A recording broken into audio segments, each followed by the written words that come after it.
Olá, amigos e irmãos, esse é o pastor Josanã Alves, com uma linda mensagem de puras verdades bíblicas e amor, exortação e louvor, mostrando o verdadeiro templo a ser purificado a cada dia. Ouçamos até o fim. Já curte, se inscreva e compartilhe para mais e mais pessoas essa bela mensagem. Ouçam. A Bíblia diz que é como a luz da aurora que vai brilhando mais e mais até ser dia perfeito. Então, a verdade bíblica, ela é ampla e você tem que ter um conhecimento prévio de algumas coisas para compreender outras coisas.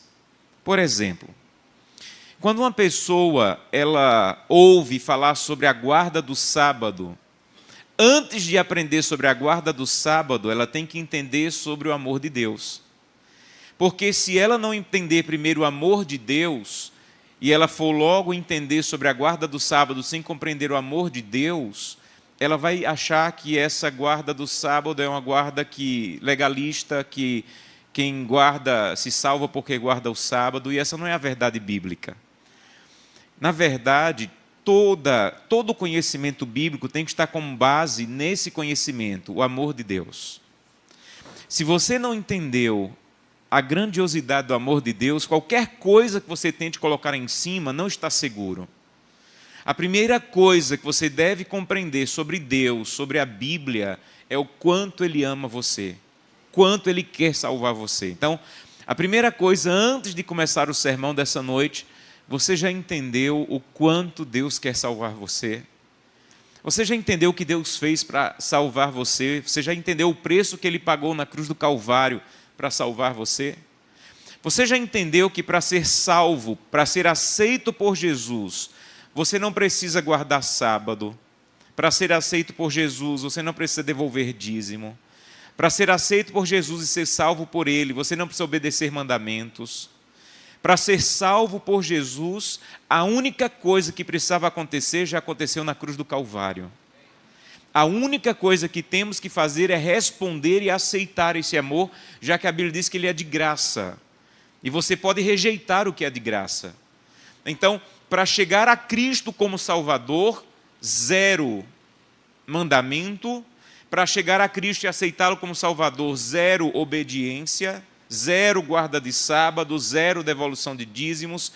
Você não precisa fazer nada para ser aceito por Jesus como seu Salvador. Ele já se ofereceu na cruz do Calvário como seu Salvador. Antes de você obedecer, antes de você conhecer e antes de você nascer. Você já entendeu isso? Quem é Jesus? Você já aceitou Ele como seu Salvador? Você já entendeu o quanto Ele te ama? Um dos conhecimentos mais profundos da Bíblia. E é o conhecimento que, segundo a própria Bíblia, nós vamos passar a eternidade inteira estudando, é o amor de Deus por nós. Talvez, eu imagino que em algum momento da eternidade, nós vamos esgotar alguns assuntos. Eu tenho muita vontade de aprender a tocar piano. E no céu eu quero ter doutorado em piano. E eu acho que em algum momento eu vou tocar muito bem piano na eternidade. Vou esgotar, talvez. Não sei, mas talvez sim. Mas se tem um assunto que ninguém nunca vai esgotar na eternidade, é o amor de Deus. Nunca vai esgotar. Você já entendeu o quanto Ele te ama? Cada dia que passa, Deus vai me mostrando de uma maneira e de outra o amor dEle, o quanto Ele ama, o quanto Ele quer. Algumas semanas atrás, eu tive o privilégio de dirigir uma semana de oração no Uruguai. Essa semana seria transmitida para todo o país, para as igrejas do país iriam assistir essa semana. E o Uruguai é um país único, no sentido da fé. É um dos países em que a maior quantidade da população se declara ateu. Algumas pesquisas dizem que 60% da população do Uruguai declara não crer em Deus ou ser agnóstico. Então, nós não fazemos ideia do que é o Uruguai em relação à fé. Pessoas que têm orgulho de dizer, eu não creio em nada, eu não creio em ninguém. Hoje, quando você encontra com uma pessoa que diz que não crê em Deus, ela fica um pouco assim, até que diga que não crê em Deus. No Uruguai, não. No Uruguai, eles fazem questão de declarar, eu sou mais um que reforça a fileira dos que não são tontos, eles dizem, que não crê em Deus. E é um desafio pregar naquele país, é um desafio fazer um apelo naquele país para que as pessoas aceitem Jesus. E um dos dias eu fiz um apelo, em um dos sermões eu fiz um apelo, e no final, uma jovem me procurou, estava emocionada. O título da minha semana de oração era Fidelidade para o tempo do fim. Esse era o título da semana de oração, Fidelidade para o tempo do fim. E ela me disse: pastor, até a semana passada, eu tinha orgulho de dizer que não acreditava em Deus. Deus não existia para mim. Deus era uma ideia de pessoas sem estrutura ou sem conhecimento. Eu tinha uma amiga na faculdade, ela falou, eu tenho uma amiga na faculdade que é da igreja, e ela vivia tentando me falar de Deus. Ela vivia tentando me convidar para a igreja. E eu sempre dizia assim, olha, eu não quero, eu tenho orgulho de ser o que eu sou e de não acreditar em Deus. Mas semana passada, pastor, na quarta-feira, eu sonhei, e no meu sonho eu vi algo que agora eu entendi que é a volta de Jesus. Porque o sermão dessa noite é um passo a mais no processo da salvação.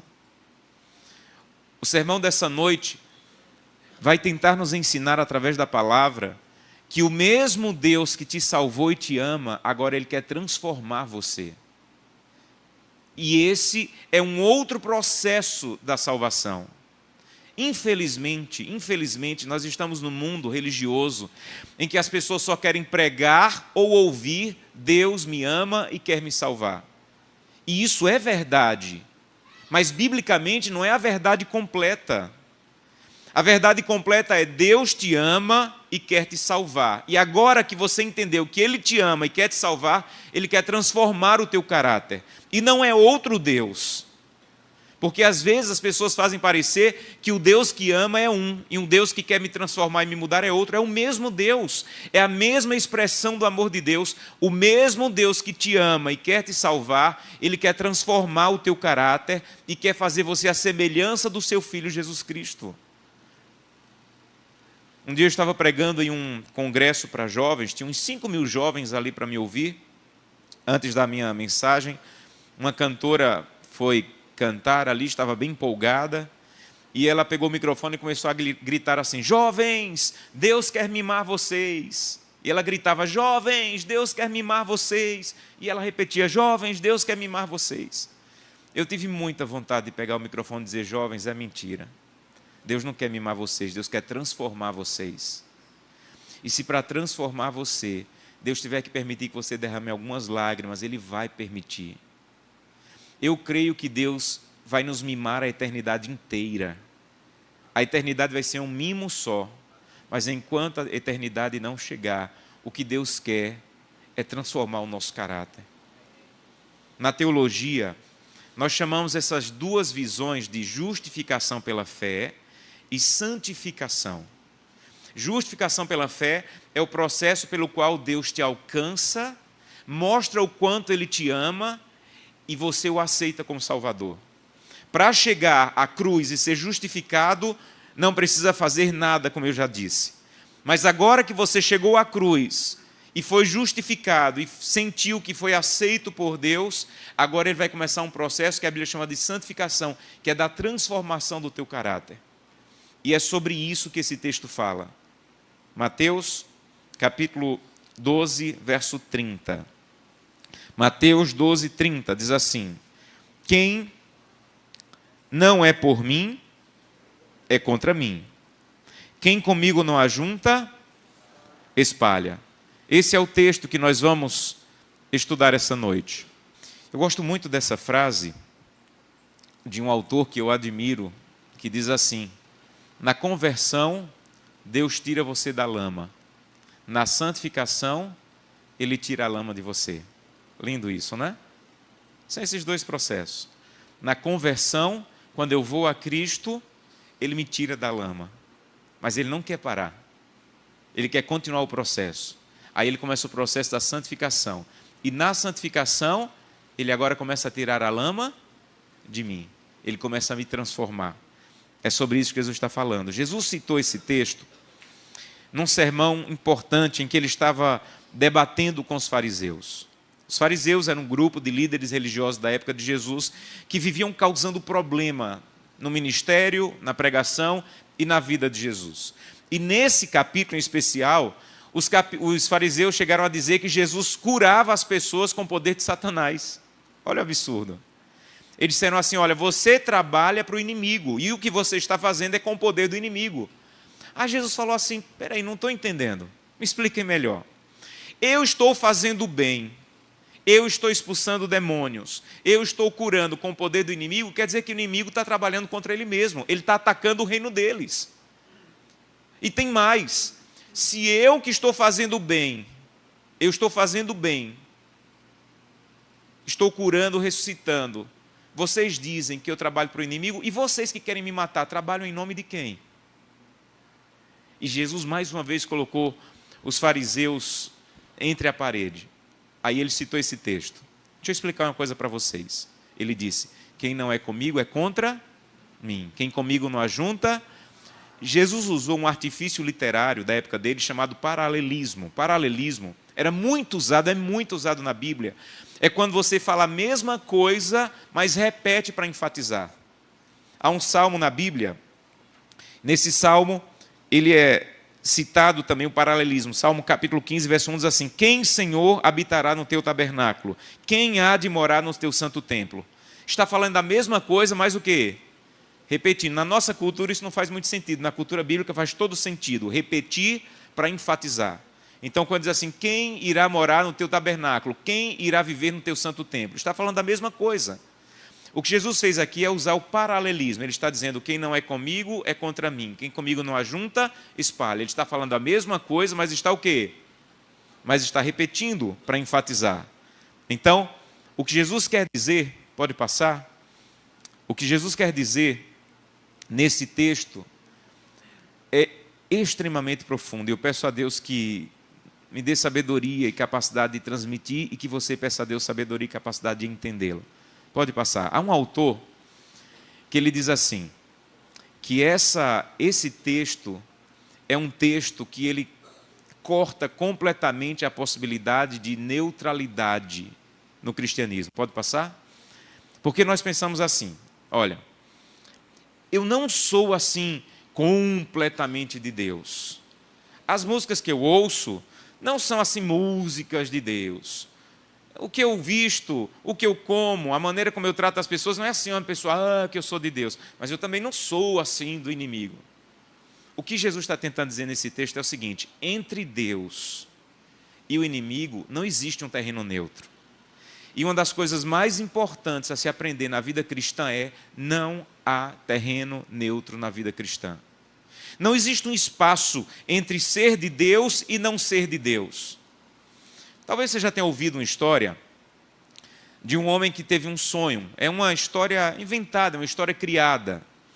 Mas diz que o homem sonhou que ele estava em cima de um muro. De um lado do muro estava o inimigo com seus anjos, e do outro lado do muro estava Jesus com seus anjos. E o homem estava em cima do muro. E do lado de Jesus, Jesus estava clamando, chorando, implorando, mostrando a marca das mãos e dizendo, venha para o meu lado, eu morri por você, eu te amo. E Jesus chorava, e Jesus clamava, e Jesus implorava. Do lado do inimigo, o inimigo estava calado, tranquilo, não falava uma palavra. E Jesus clamava, e Jesus chorava, e Jesus implorava, venha para o meu lado. E no sonho diz que o homem olhou para o inimigo e disse assim, olha, Jesus está chorando, implorando, me convidando para eu descer para o lado dele, e você não me chama, não me convida. E a história diz que no sonho, o inimigo deu uma risada maldosa e disse, é porque o muro é meu.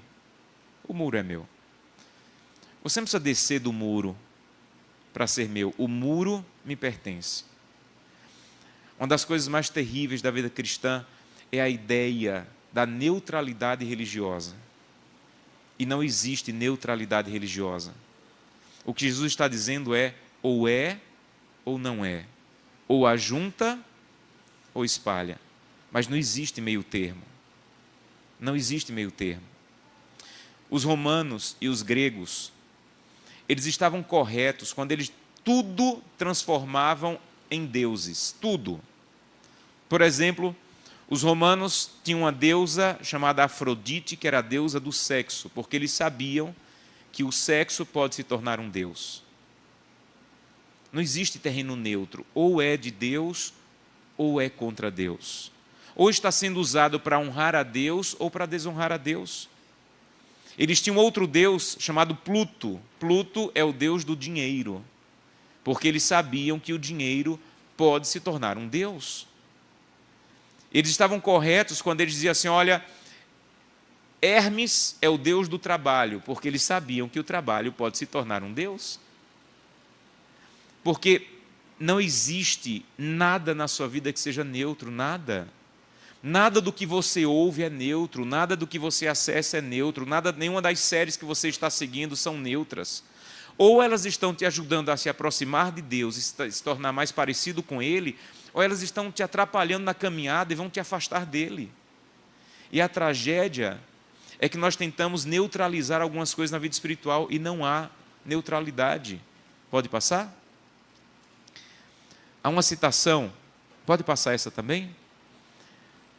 Há uma imagem, depois eu falo da citação, mas há uma imagem que é muito comum na internet, tentando retratar uma parábola de Jesus.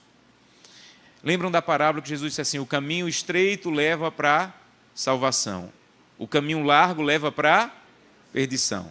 Essa parábola está na Bíblia. E a imagem tenta retratar isso, o caminho estreito e o caminho largo. Um que leva para a salvação e um que leva para a perdição. Só tem uma coisa nessa imagem que está errada. Essa bifurcação. A Bíblia não fala da bifurcação. A Bíblia diz, ou você está no caminho estreito que leva à salvação, ou você está no caminho largo que leva à perdição. Não existe entre o caminho estreito e o caminho largo um lugar seguro que você diz assim, olha, eu ainda não decidi.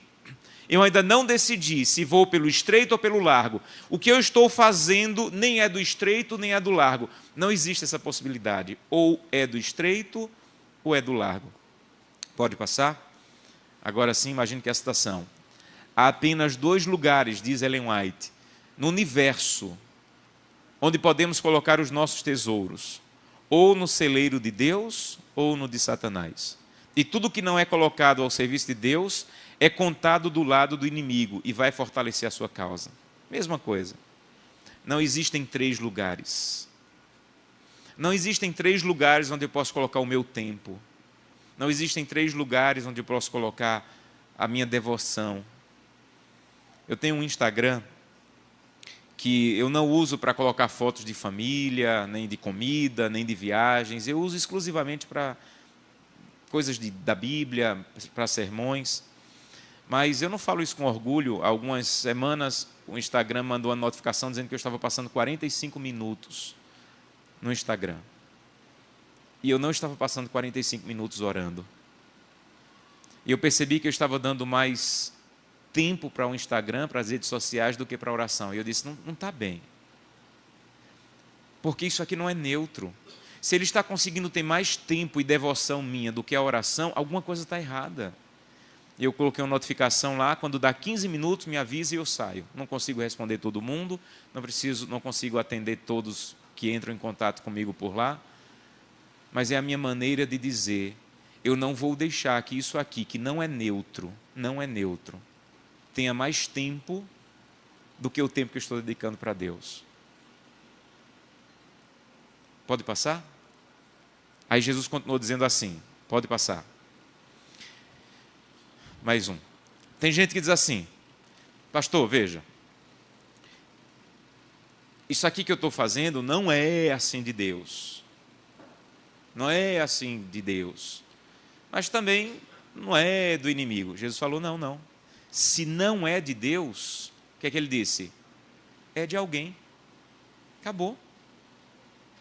Não existe não é de Deus, mas também não é. Ele está dizendo, se não é de Deus, é de alguém. A maneira como eu estou falando, tratando as pessoas, ou é uma maneira que representa bem a Deus, ou é uma maneira que envergonha a Deus. Não existe meio termo. Deixa eu tentar explicar de outro jeito. As pesquisas dizem que 50% dos brasileiros declaram ter fé. 50%. 50% já dizem que não tem fé, que creem em qualquer coisa e tal. Eu não concordo com essa pesquisa. Porque, na verdade, 100% tem fé. Como assim, pastor? Mas as pesquisas dizem que as pessoas estão declarando que não tem mais fé em Deus. Veja, você pode não ter fé em Deus, mas em alguma coisa você vai ter fé. Se você disser que agora crê na evolução, você tem que ter fé para crer na evolução, como eu tenho que ter fé para crer na criação, porque nenhuma das duas podem ser provadas.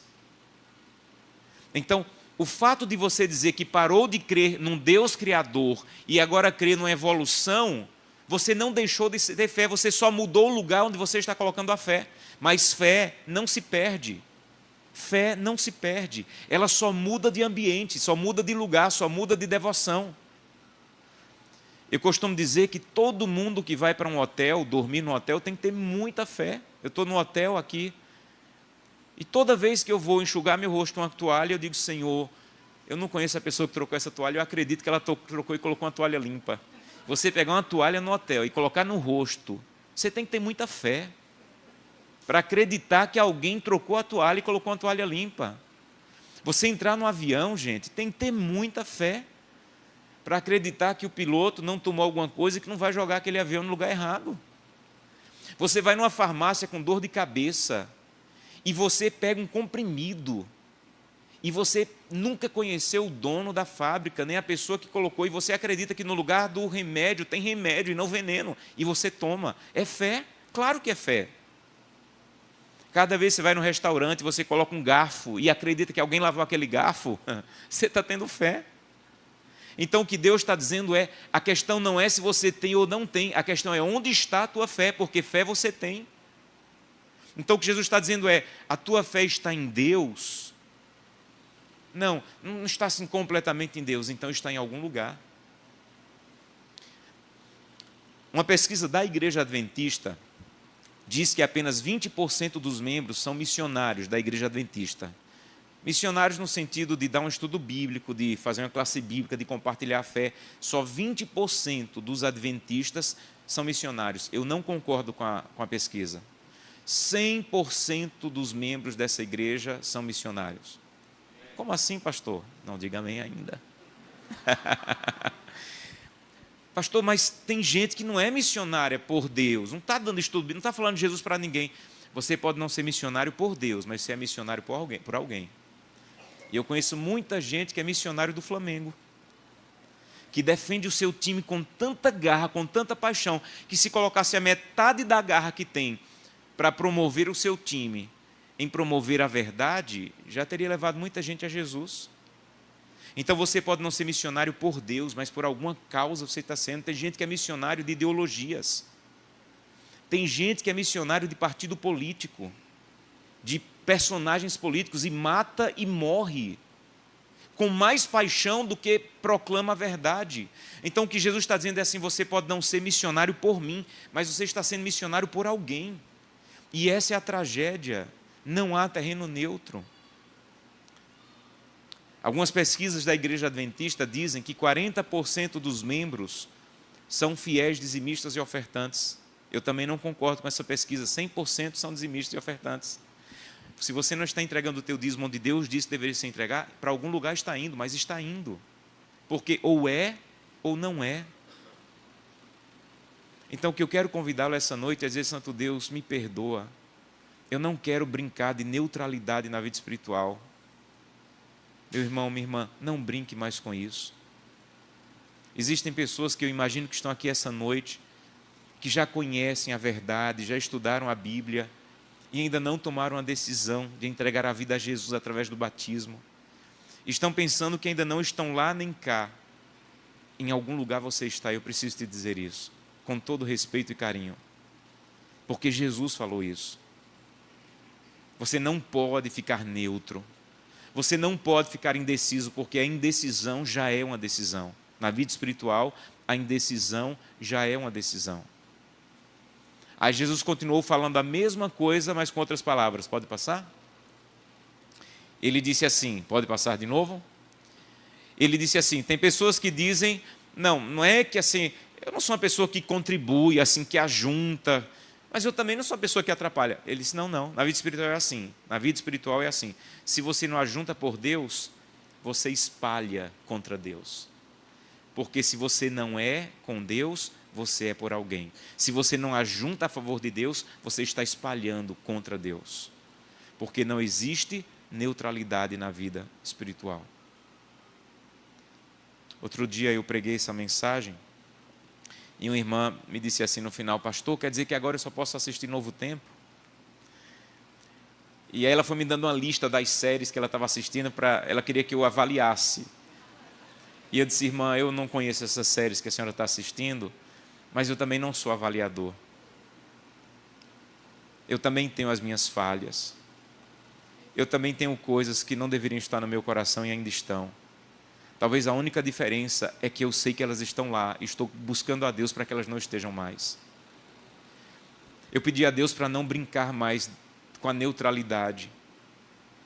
Eu pedi a Deus para não brincar mais com a neutralidade do que eu ouço, a neutralidade do que eu como, a neutralidade do que eu visto, do que eu faço, da maneira como eu trato as pessoas. Eu descobri que não há terreno neutro, ou é de Deus ou não é de Deus. Então o critério, sabe qual é o critério? O critério é você entender o que é o templo na Bíblia. E templo na Bíblia, a palavra igreja na Bíblia nunca foi usada para falar de edifício, nunca. Em nenhum momento que você lê a palavra igreja no Novo Testamento está falando de edifício. Sempre que a palavra igreja aparece no Novo Testamento está falando de comunidade, de você e de mim. Então, para mim o critério é o seguinte: pega essa série que você está assistindo. Aí você vai falar com o pastor e vai dizer: pastor, sábado que vem nós não vamos ter sermão. Nós vamos assistir na hora do culto a série que eu estou assistindo aqui no telão da igreja. Pastor, pelo amor de Deus, não dá para assistir essa série na igreja, não. Essa série não é apropriada para o templo. Essa é a resposta. Se a série não é apropriada para esse templo, também não deveria ser apropriada para esse templo. Você entendeu? Às vezes nós achamos que esse templo é difícil, é mais sagrado do que esse templo, e não é. Esse templo é mais sagrado do que esse templo. Quando Jesus voltar, ele não vai levar uma telha desse edifício, mas ele vai levar esse templo aqui. Que tal se nós terminássemos o sermão de hoje com uma das músicas que você tem no seu celular? Pastor, pelo amor de Deus, faça isso não vai dar certo. Pastor, essa música que eu ouço não é apropriada para o templo. É isso. Se não é apropriada para esse templo, não deveria ser apropriada para esse templo.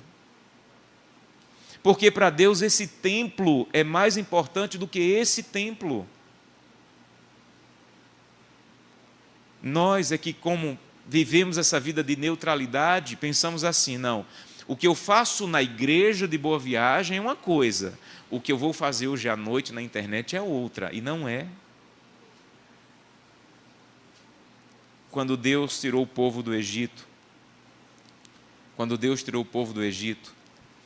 Deus disse assim: eu quero que vocês coloquem um tabernáculo no meio do acampamento, porque eu quero morar com vocês. Os templos dos egípcios eram feitos de mármore, de ouro e pedras preciosas. E eu disse: não, eu quero que o meu templo seja igual à casa que vocês moram, porque eu quero que vocês não percam a noção que eu estou morando pertinho de vocês. Toda vez que as pessoas saíam da barraca que eles moravam, eles davam de cara com a casa de Deus, para nunca esquecer: Deus mora comigo. Quando a igreja cristã começou a construir grandes templos, aí mudou a noção. Aí as pessoas começaram a pensar assim: eu vou à igreja encontrar com Deus. Isso não é bíblico. Eu não vou à igreja encontrar com Deus. Eu vou à igreja para continuar na presença de Deus, porque eu já vinha da presença de Deus. Para os egípcios era assim: quando eles queriam se encontrar com Deus, eles iam para o templo, porque o Deus morava no templo. Quando eles queriam que Deus falasse com eles, eles dormiam no templo para tentar ter sonho. Os egípcios acreditavam que sonhar no templo, o que você sonhou no templo, era o Deus falando com você, porque Deus estava na casa dele e você teve um sonho na casa dele. Então haviam templos que haviam dormitórios em que as pessoas dormiam para que o Deus que morava no templo falasse com eles. Deus disse assim: eu quero que acabe isso. Quando fechar essa igreja e as luzes foram desligadas, o seu Deus não vai ficar aqui dentro. Ele vai acompanhar você para o templo da sua casa. E lá Ele quer continuar sendo adorado. Ele não quer que você brinque de neutralidade, não. O que eu fiz na igreja é de Deus. Agora o que eu vou fazer em casa é neutro, não. Ou é de Deus, ou não é de Deus. Ou está juntando, ou está espalhando. Eu queria convidá-lo essa noite a dizer: Santo Deus, por favor, me ajuda a não brincar mais com a neutralidade. Pastor, isso me parece muito radical. Pode passar? Eu gosto da frase de John Stott, que diz assim: todo cristão deve ser tanto conservador como radical. Conservador ao preservar a fé e radical ao praticar a fé. Seja conservador ao preservar a fé em um livro muito antigo. Uma pessoa que acredita que sua fé tem que ser baseada na Bíblia, ela é conservadora. Porque ela está acreditando que um livro muito antigo é a base da sua fé. Eu quero ser conservador nesse sentido. A minha fé, eu não vou basear nas coisas que são apresentadas hoje para facilitar. A minha fé tem que ser baseada nesse livro. É antigo, mas é a verdade. Agora, eu tenho que ser radical ao praticar minha fé. Eu não posso ser mais ou menos. Eu tenho que ser tão profundo como Deus me pede na palavra. Agora, não é para ser radical com os outros. Às vezes a gente é muito bom em ser radical com os outros. Eu sou radical com a música que você ouve, mas não com a que eu ouço. Eu sou radical com as séries que você assiste, mas passo a mão nas séries que eu assisto. Não. Não é para você ser radical com o outro. Viva a fé de maneira radical com você. E nesse sentido, amigos, de praticar a fé, muita gente na Bíblia foi radical. Quer ver? Pode passar? Jesus falou assim: portanto, se a tua mão ou o teu pé te faz tropeçar, corte-a e lança fora de ti. Porque melhor entrares na vida manco ou aleijado, do que tendo 2 mãos e 2 pés, seres lançado no fogo eterno. Se um dos teus olhos te faz tropeçar, arranca-o e lança-o fora. Melhor é entrares na vida com o só dos teus olhos, do que tendo os 2 seres lançados no inferno de fogo. É muito claro que Jesus não está falando de mutilação. Então, Jesus não está dizendo para arrancar olho e arrancar mão. Jesus está dizendo o que te separa de Deus, o que te afasta de Deus, arranca e joga fora.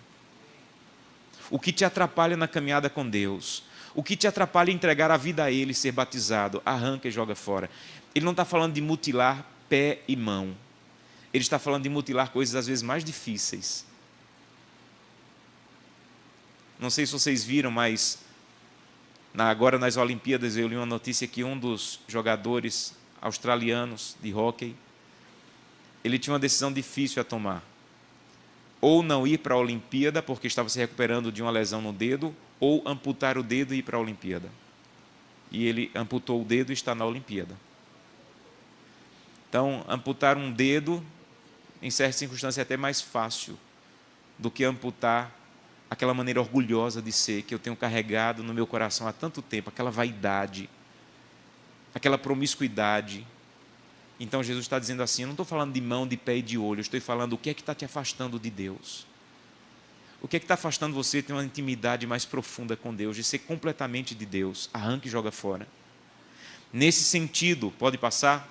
Nesse sentido de praticar a fé, Daniel foi radical. Pode voltar? Porque Daniel disse assim: Daniel, pois, quando soube que a escritura estava assinada, entrou em sua casa e em cima do seu quarto, onde havia janelas abertas para o lado de Jerusalém, 3 vezes por dia se punha de joelhos e orava, e dava graças diante do seu Deus, como costumava fazer. Saiu um decreto dizendo: ou ora ou morre. Quem orar morre. Daniel pensou: peraí, ou mantém comunhão com Deus ou morre? Ou mantém comunhão com Deus ou morre. Daniel disse: eu prefiro morrer do que cortar minha comunhão com Deus. Pastor Paulo um dia me ensinou que Daniel poderia ter feito naqueles 30 dias como nós fazemos quando vamos no restaurante e vamos orar na hora do restaurante ali, a gente ora assim, bota a comida na mesa e ora assim. Amém. Era só Daniel fazer isso, disfarçar o seu momento de oração. Daniel disse: não quero disfarçar, porque eu sou completamente de Deus. Então, se eu tiver que ir para a cova dos leões, eu vou, mas eu não vou cortar minha intimidade com Deus, porque ou é ou não é, ou ajunta ou espalha, não há meio termo. Pode passar? Nesse sentido de praticar a fé, Josué foi radical, porque ele disse assim: porém, se vos parece mal servir ao Senhor, então escolha quem vai servir. Não há 3 caminhos, só há 2. Vocês vão decidir se vão seguir os deuses que serviram os vossos pais que estavam da além do Eufrates, ou os deuses dos amorreus cuja terra habitais. Porém, eu e a minha casa, o quê? Já decidimos. Eu e minha casa não vamos ter meio termo. Eu e minha casa somos completamente de Deus. Deus não vai ter nada em nossa vida que não pertença a Ele. Pode passar? Nesse sentido, meus irmãos, de praticar a fé, Elias foi radical. Porque Elias um dia disse assim: até quando você vai ficar indeciso entre 2 pensamentos? Não são 3 pensamentos, só 2.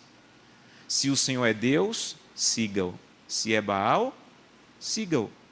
Mas não há 3 caminhos, só há 2. Porque não há terreno neutro. Talvez você já tenha me ouvido contar essa história, mas eu quero finalizar com ela. Um jovem tinha uma dor muito forte no coração porque ninguém da sua família era da igreja. E para piorar, a sua mãe começou a procurar lugares de feitiçaria, de magia. E ele pensou: meu Deus, agora piorou, porque minha mãe não é da igreja e agora está procurando lugares que claramente não pertencem a Deus. E ele disse que um dia foi visitar sua mãe, estava dirigindo, a mãe estava do lado, e ele perguntou: mãe, por que você vai nesses lugares? Eu já falei tanto de Deus, do poder de Deus, por que a senhora vai nesses lugares? Eu sei, mãe, claramente que isso aí não pertence a Deus. E ela falou: filho, eu vou te explicar por que eu vou nesses lugares. Lá, eles revelam o futuro da nossa família. Ela falou: a primeira vez que eu fui lá, eu fui saber do seu pai. Eu paguei, a mulher jogou umas bolas lá, falou umas palavras e disse: eu encontrei seu esposo, ele vai sofrer um acidente. Ela disse: filho, lembra do acidente que teu pai sofreu no trabalho? Antes dele sofrer o acidente, a mulher me avisou. Ela falou: a segunda vez que eu fui lá, eu fui saber do seu irmão. Ela jogou umas bolas, falou umas palavras e disse assim: eu encontrei.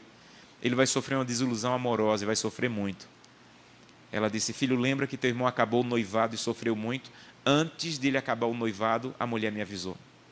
E ela ficou emocionada e disse assim: filho, a terceira vez que eu fui lá, eu fui saber de você. Eu paguei, a mulher jogou umas bolas, falou umas palavras, demorou e disse: você não tem outro filho, você só tem aquele filho que eu vi da outra vez. Ela falou: mas claro, eu tenho 2 filhos. E a mulher voltou a jogar as bolas, falar as palavras, e ela ficou irritada e disse assim: você está me fazendo perder tempo, você não tem 2 filhos. Ela disse assim: mas é claro que eu tenho 2 filhos. E ela disse: filho, depois de um bom tempo, ela disse: tem razão, eu tenho outro filho. Mas tem um problema, tem uma luz muito grande ao redor dele, e eu não consigo ver nada do futuro dele. E ela perguntou: filho, que luz é essa que essa mulher viu? E ele disse: mãe, tudo que eu tenho e tudo que eu sou é de Deus. O inimigo não tem acesso a mais nada na minha vida. Se a senhora quiser saber alguma coisa da minha vida, não procure coisas do inimigo, porque eu sou completamente de Deus. Essa luz que essa mulher viu é a presença de Deus que me cerca, me protege e guia a minha vida. Porque eu não tenho meio termo. Eu não sou ou mais ou menos é ou não é, ou ajunta ou espalha. Um dos maiores reformadores, que fez uma das maiores reformas espirituais na história da humanidade, se chamava John Wesley. Ele abalou o mundo da sua época com Bíblia e oração. E um jovem um dia se aproximou dele e disse assim: John Wesley, como é que eu faço para começar um grande reavivamento como você fez? Eu queria começar um reavivamento no mundo inteiro como você fez. Como é que eu faço? Como é que eu consigo reavivar o mundo inteiro como você fez? E John Wesley pegou um pedaço de madeira, um galho, e fez um círculo ao redor do jovem. Fez um círculo. E disse assim: você quer começar um grande reavivamento que abale o mundo? Ele disse: eu quero. Ele disse: então certifique-se de que tudo que está dentro desse círculo esteja reavivado. Certifique-se de que tudo que está dentro desse círculo onde você está reavivado. E aí você vai conseguir fazer um grande reavivamento, se ele começar em você. Querida igreja, eu não sei quando eu vou retornar aqui. Mas eu queria deixar essa última mensagem para você. Não brinque com o momento profético que nós estamos vivendo. Eu creio com toda a convicção do meu coração que Jesus está voltando. E se você já o aceitou como Salvador, permita que Ele seja o Senhor da sua vida. Não brinque mais com viver uma coisa na igreja, viver outra coisa no casamento. Não brinque mais com viver uma coisa na igreja e viver outra coisa na internet. Não brinque mais com isso. Diga: Santo Deus, eu sou completamente teu. E eu quero estar completamente reavivado e entregar minha vida ao Senhor.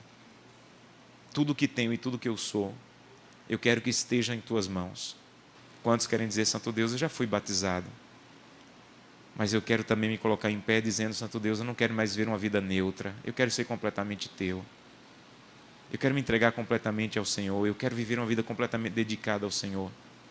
Coloque-se em pé, eu quero orar por você também. Feche seus olhos, vamos falar com Deus. Querido Pai, muito obrigado porque o Senhor nunca nos enganou. O Senhor nunca disse que a vida cristã poderia ser vivida de qualquer maneira. A verdade, o que o Senhor falou foi: meu filho, o que eu tenho para você nessa terra é uma cruz. Toma a tua cruz e me segue. O Senhor fala no livro do Apocalipse que uma coroa nos espera. E eu creio que essa cruz que temos aqui, nós vamos trocá-la por uma coroa para a eternidade. Mas enquanto a eternidade não chegar, nós precisamos continuar dizendo: Santo Deus, eu sou o teu templo. Eu quero viver como a tua igreja nessa terra. Eu não quero ser igreja apenas quando eu estiver no edifício. Quando essa igreja aqui fechar as portas, eu quero que a minha vida continue aberta para ser o bom perfume de Cristo. Santo Deus, eu te agradeço por essas 3 pessoas que se colocaram em pé. E elas estão te dizendo: Santo Deus, eu preciso conhecer um pouco mais da tua verdade, mas a decisão do meu coração já está tomada. Eu sou teu, completamente teu. E um dia eu quero declarar isso através do batismo. Que elas voltem para casa, Santo Deus, com a paz que a Bíblia diz que excede todo entendimento. Que elas sintam teu abraço essa noite e tenham a certeza e a segurança de que essa é a melhor e mais certa decisão da sua vida. Outras pessoas colocaram em pé, dizendo: eu já fui batizado, mas eu estou, em alguns aspectos da minha vida, brincando de neutralidade. Não existe, eu entendi hoje, não existe. O que eu ouço não é neutro, o que eu assisto não é neutro, o que eu acesso não é neutro. Ou está me ajudando a crescer na caminhada cristã, ou está me atrapalhando. Porque o é ou não é, ou ajunta ou espalha. Essa noite nós queremos ter a mesma honra e dignidade de Josué, de dizer assim: eu e minha casa serviremos apenas ao Senhor. Nos leve em paz para casa. Não permite que a mensagem dessa noite vá embora quando saiamos da igreja, mas que ela permaneça aquecendo nosso coração, nos levando à tua presença para continuarmos perto do Senhor, vivendo de acordo com o que a Bíblia nos pede. Eu que te peço, abençoa essa igreja, os líderes dessa igreja, cada membro dessa igreja. Eu te peço isso em nome de Jesus. Amém. Deus te abençoe. Meus amigos, esse é o canal Pregadores Adventistas. Se você gostou, já curte, se inscreve, deixe o seu like e compartilhe para ajudar o canal. Vamos levar a mensagem a todo mundo nessa geração, e assim virá o fim. Não sejamos como os antediluvianos que não creram e se perderam. A mensagem de agora é: Jesus está voltando, preparem-se, é chegada a hora do seu juízo.